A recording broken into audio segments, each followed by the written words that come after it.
sikuamini kama niko Masasi wala hospitali ya Mkomaendo. Niliamini pengine niko Muhimbili.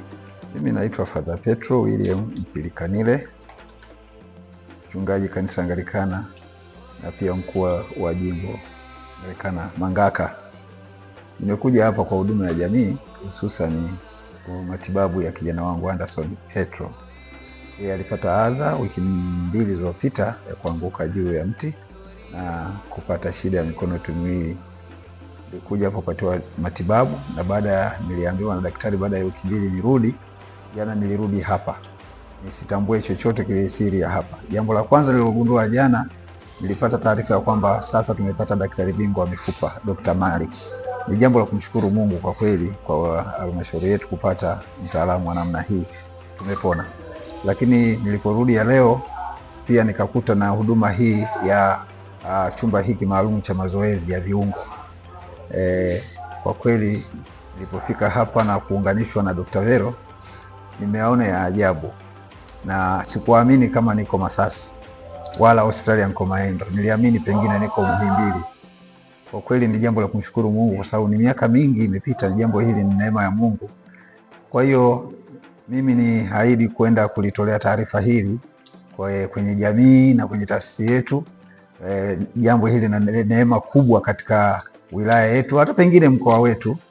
Na niwahasi sana, niwaase na niwape taarifa wananchi, kuhamasisha kwamba sasa huduma zile ambazo tulikuwa tunasema tunazishindwa kwa ajili ya kutembelea mbali, sasa ziko kwenye eneo letu.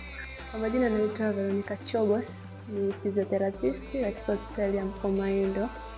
Tunatoa huduma ya physiotherapy, kwa jina lingine tunaweza kuita mazoezi tiba ya viungo. Tunakaribisha sana wananchi, ndugu na jamaa kwa ajili ya huduma hii. Kwa sasa inaanza rasmi wiki hii, mwezi huu wa Disemba, hapa katika hospitali yetu ya Mkomaendo. Tunakaribisha sana. Ni huduma ambayo ni nzuri kwa wanajamii wetu. Ni matibabu ambayo tunaweza kuyatoa ni watu ambao wenye shida kwa ajili ya mgongo kuuma, pia watoto wenye shida ya tunaita kitaalamu cerebral palsy, ambayo ni utindio wa ubongo ambao shingo hawezi kukaza. Tunawasaidia pia kwa ajili ya watoto ambao hawezi kutembea, watoto wenye miguu kifundo, watu wenye kiharusi, kwa kitaalamu zaidi tunaita stroke, watu waliopata spinal cord injury tunawasaidia, watu wenye GBS tunawasaidia, watu waliovunjika. Tunashirikiana pia na watu orthopedic surgeon, jinsi gani ya kuweza kuwasaidia watu waliovunjika. Jukumu letu pia tunasaidia watu wenye uzito mkubwa, ambao tunawapatia mazoezi ambayo yanaweza kuwasaidia kupungua mwili ili wasiwe na uzito mkubwa. Watu walioungua tunasaidiana na watu wa general surgery.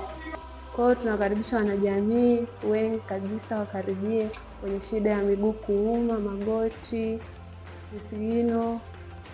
Shida ni nyingi tunazohudumia kwa sisi physiotherapy. Kwa hiyo tunakaribisha sana.